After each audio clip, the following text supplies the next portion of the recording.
In our previous videos, we focused on relic effects, the cornerstone of your character build, but the passive effects on the equipment you pick up during the run are no less essential. If you're wondering which passives are right for your setup and want to save time on choosing random items, you're in the right place. This video is all about survivability. We'll look at passives that help you take less damage, stay alive longer, and ultimately improve your chances of winning. Damage negation passive effects are so good that the lowest tier we have for them is A-, and that's where we'll start. Improved Fire, Holy, Lightning or Magic damage negation, giving 12, 16 or even 20% protection, depending on item rarity. The effect stacks with itself. These are strong, but they should correlate with the damage type a specific Knight Sovereign deals. If you choose wisely, they can save your life in final fights. And the best part is, they work for any Nightfarer. We gave it an A- rating just because protection against one damage type is situational and may not reveal its full potential till day 3. The next passive is best suited for casters. Recluse, Revenant, and casting focused Duchess can gain a huge advantage with this A-tier passive effect. Damage negation up while casting spells. 18, 24, and 30%. It doesn't stack with duplicates, so only the highest value applies. This passive lets you cast much more confidently. Even the slow, powerful spells that leave you stuck in animation, like Runella's Full Moon. While it won't stop your cast from being interrupted if you take a hit, in most cases it prevents you from being knocked down mid-cast. The effect only works while you cast, so it's in the A tier due to its limited application.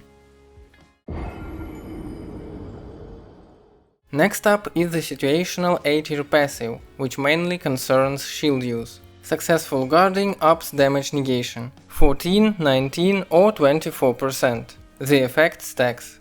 This one's mainly intended for Guardian, since he starts with a great shield and his skill focuses on blocking. It also suits Executor, because of his deflecting ability. This skill mechanic is unique and counts as guarding, so he benefits from all guarding and guard counter bonuses. You can easily use this item effect as Raider, Wylder and honestly any Nightfarer with solid stamina and shield equipped. This passive's value is simple. After a successful block, you gain a boost to your damage negation. That means you can play more aggressively right after guarding, knowing you'll take less damage. It's a straightforward, tank-friendly effect, and it fits perfectly into any playstyle that revolves around shields and blocking. You can even block with your weapon, but in this case your stamina will drain incredibly quickly. Damage negation up upon landing charge attacks, plus 24, 32 or 40%, is an A+ tier passive that doesn't stack. It can be tricky to charge up and then actually land a hit, since charge attacks take time. But if you pull it off, you get the bonus. Keep in mind, it doesn't give you extra damage negation while charging, but after the attack. Raider benefits from this effect a lot, since he naturally has higher poise. If you enhance poise with relics and boss rewards on top of that, your charging will be very hard to interrupt. Still, any melee character can take advantage of this. For example, even the dagger-wielding Duchess has a quick charge attack, fast enough to trigger the effect without much risk. The key is to either build around high poise or lean into fast-charging weapons so that melee attacking Nightfarers put this passive to good use. Another excellent passive we rate as A+ tier is improved damage negation at full HP, 24, 32 or 40%.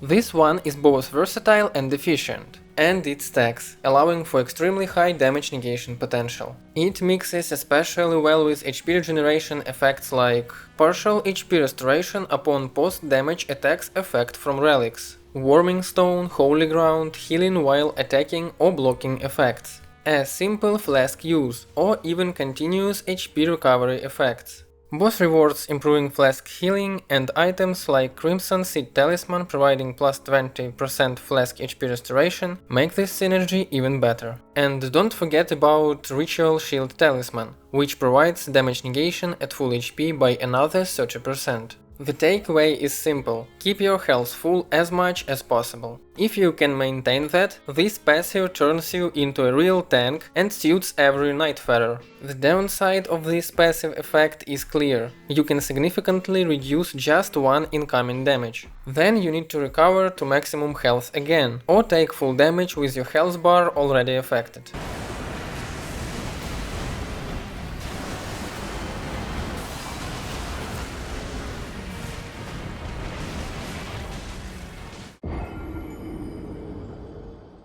Now let's review one of the strongest S-tier passives in the game. Successive attacks negate damage, plus 38, 48 or 60%. This effect gives you a huge damage negation boost every time you chain attacks together. It's insanely good for Duchess when using daggers, or for fast hidden builds on Wylder, using claws, fists, and Executor, with katanas, twin blades. Combine with the relic effect, partial HP restoration upon post-damage attacks. You won't regret it. Once you build up a string of consecutive attacks, you can basically go full offense, sometimes skipping rolls entirely, and still tank through hits. This negation rewards non-stop aggression and makes fast weapons even scarier. The downside is that it's practically impossible to activate this passive effect with slow weapons, and of course casts. The passive doesn't stack, but honestly it doesn't have to. It already makes a massive difference as is.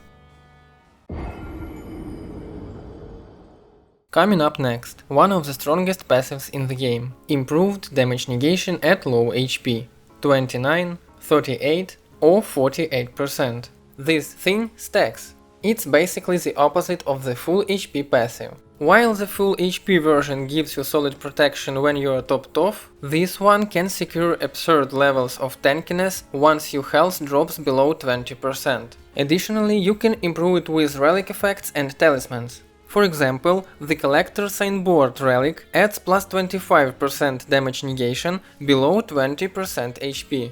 The Blue Feathered Branch Sword Talisman boosts damage negation by a crazy plus 50% at low HP. And of course, there are passive effects you can pick up mid-run that stack with these. Add in another strong relic effect. After getting knocked back, take 20% less damage and 20% less stance damage for 30 seconds. And you've cooked up a build that can make you nearly unkillable. The damage negation at low HP setup is especially good on characters with huge health pools, like Raider, Guardian or even Wylder. The more total HP you have, the more HP you still keep when you are at 20%, letting you dance around with tank-like survivability while staying in the required danger zone. But of course, you can use this effect on other characters as well, just a little less effectively. There is a catch we need to mention.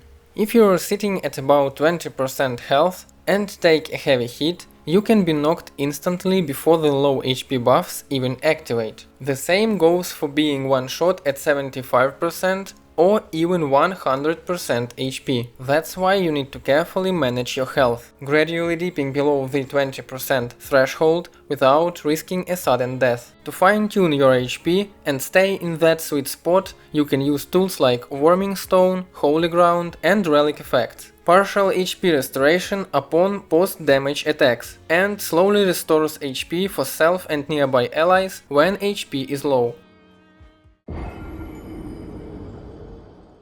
Introducing an absolutely insane S+ tier passive. Taking damage, boost damage negation, 21, 28 or 36%. It literally means that about every second hit you take will deal less damage. The effect doesn't stack, works well for any character, and beautifully synergizes with relics like partial HP restoration upon post-damage attacks, plus 25% damage negation below 20% HP, slowly restore HP for self and nearby allies when below 20% HP, and after getting knocked back, take 20% less damage and 20% less stance damage for 30 seconds. On top of that, it combines with all the other damage negation passives we've discussed earlier like a charm. The icing on a cake? You don't need to trigger anything, keep track of timers, or change your playstyle. Just play normally, and this passive will automatically reduce every couple of hits you take.